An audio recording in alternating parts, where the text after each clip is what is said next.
tahay iyada oo madaxweynaha anagoo aad ugu xun ku xadgudbay qodobada dastuurka in badan oo kamid ah oo 1 iyo 2 iyo 3 la dhihi karo taas oo muxuu ahaa ku macnaysan xadgudub dastuuri ah iyada oo sidoo kale ay jirto xadgudub awoodeed ama ku takrifal awoodeed iyada oo ay jirto xadgudub ka gaabin ah ama ka tegis ah waajibaad laga rabay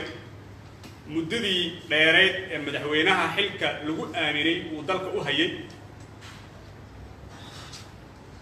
waxaan muxuu ahaa lagama maarmaan u aragnay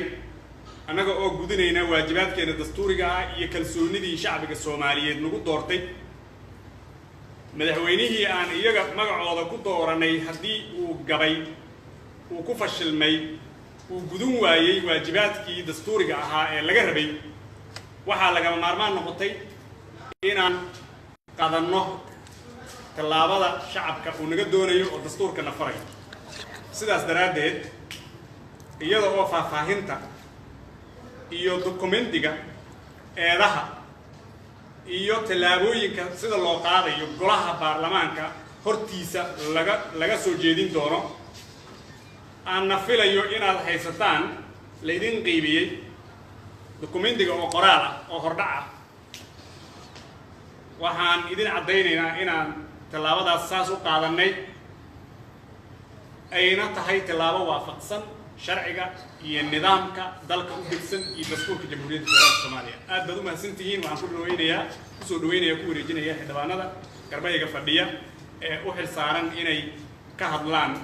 magaca xildhibaanada ku hadlaan oo soo jeediyaan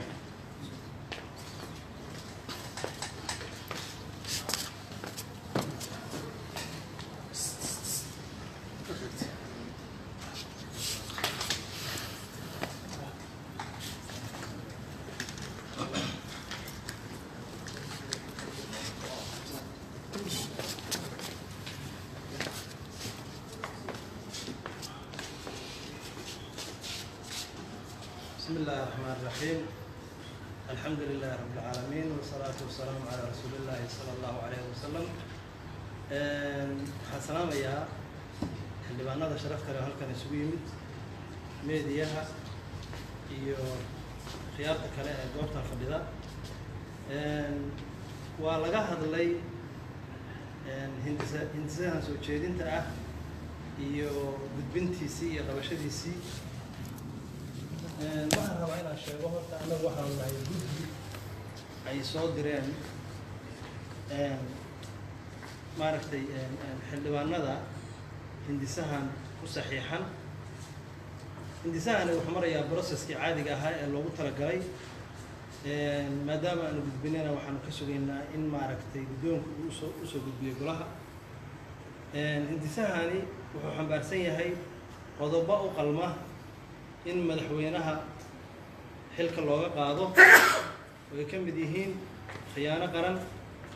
oo ay ka mid yihiin qodobo dastuurka ku yaalla oo uu si cad ugu tuntay iyadoo la og yahay in waajibaadka madaxweynaha uu ka mid yahay inuu ilaaliyo dastuurka iyo xeerarka dalka u degsan ee lagu heshiiyey waxaa ka mid ah qalalaase iyo burburin habkii iyo nidaamkii uu madaxweynuhu xilka ku qabtay oo ahaa federaalka waxaa ka mid ah heshiisyo qarsoodi ah oo mugdi ku jiro kuwaas oo la garanayn dalka waxay dhaxarsiin doonaan wixii faahfaahina iyo qodobadaasi iyo siday dastuurka u waafaqsan yihiin iyo xeer walba meesha uu cuskan yahayna waxay ku faahfaahsan tahay soo jeedinta hindisaha iyadoo oo qodobaysan laakiin waxaanu kaliya rabnaa inaanu sheegno in si waafaqsan oo sharcigu noo ogol yahay aanu usoo diyaarinay oo usoo gudbinay waxaa nala quman madaxweynuhu markii la dooranayay si kaliya laaba bay shacabka Soomaaliyeed ugu codeeyeen usoo dhaweeyeen u marxabeeyeen waxaana muuqata ididiiradii iyo rajadii shacabku ay qabeen inay ku hungoobeen sidaa daraaddeed looma baahneen inaan anagu niraahno iska tag laakiin isagu inay isgartay ahayd hase yeeshee waxaanu rabnaa inaanu u sheegno inuusan madaxweynuhu ummadda sii lugoyn 2 sano waa elef inuu maaragtay u naxariisto ummaddii Soomaaliyeed ee maaragtay xilkan u igmatay oo maanta uusan maaragtay dib intaa ka weyn u geysan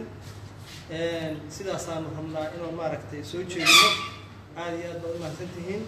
wixii kaloo faahfaahina waxaan uga tegayaa